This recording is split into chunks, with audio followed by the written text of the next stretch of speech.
Hello people, today in this tour we are going to understand why there once existed a Berlin Wall and why it was torn down.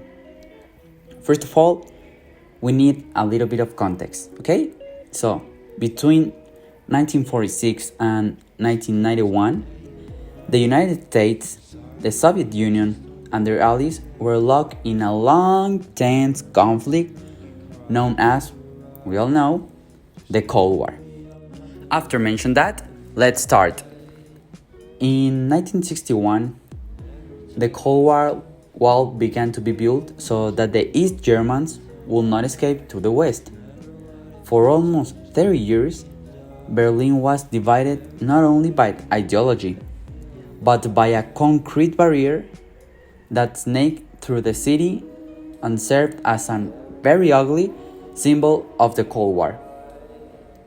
Now, I'm going to talk about the leaders of the USSR and the errors that they committed and led to a crisis.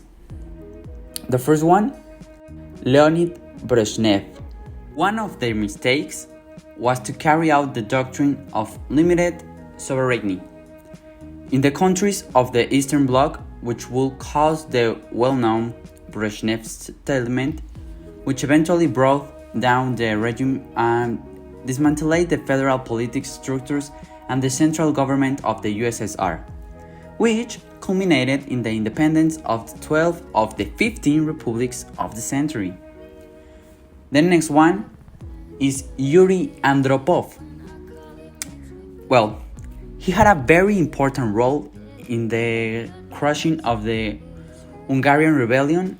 Later, as president of the Presidium of the Supreme Soviet of the Soviet Union, he tried to lighten the weight of the bureaucracy and revitalize the economy and administration of the country, which was severely affected by the Brezhnev stagnation. And the next one, Konstantin Chernenko. Okay, during his government, relations with the United States continued to be very tense due to the strategic plan where the USSR insisted on the dismantling of the US medium-range missiles stationed in Europe. So Chernenko authorized the transfer of more powers to unions in labor disputes, although the project was not finally carried out. Well, very interesting, right? Yeah. Now, let me introduce you Mikhail Gorbachev, the last president of the USSR. Okay, Mikhail Gorbachev introduced a series of structural reforms under the name of Perestroika, which was a series of economic reforms to decentralize the control of the economy by the state through a certain liberalization of production. The other reform, of a more social cut, glasnost, was a reform to promote greater freedom of expression in public discussions. Gorbachev's goal was to restore everything. But all this change failed to materialize, mainly due to the Perestroika reform, because the Soviet economy could not adapt to these changes. Now, I'm going to describe the domino effect that began in Poland. Okay, it was a policy that suggests a communist government in one nation will quickly lead to communist takeovers in neighboring states. This theory was used in many different times to justify their actions, like the involvement in the Vietnam War and others that propose that communism will spread to other nations.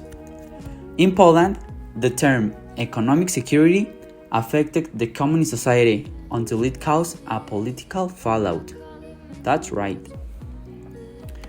Now, we are in Berlin, so let's talk about the fall of the Berlin Wall. Okay, when the Berlin Wall fell 30 years ago, on November 9 of 1989, it marked the end of a 40-year divided between Germany's communist East and the free market system of the West. For people living either side of the wall, this split led to differences in many areas of life, including education. The wall had been a metaphor for the absolute intractability of the conflict between Eastern and Western Europe. The wall had seemed permanent, but of course, nothing is permanent in history. Now, I will ask you something that I ask in all my tours. What social consequences have existed on account of the fall of the socialist bloc? Are the people happier or discontent? No? No one? Okay. Many people from the west region of Berlin were constantly trying to go to the east part before, during and after the Berlin Wall, provoking many deaths, arrests, or detentions because of the bad government of the Soviet Union and their communist system. They were suffering thanks to the wall, but when it came to an end, people could have better laboral opportunities in the East region. There was a democratic political system, a capitalism economical system, and freedom in many different aspects. I'm going to end this tour with a conclusion based on the next question. What failed? The economic system or the decisions taken by socialist leaders? Okay, in my opinion, there were failures on both sides.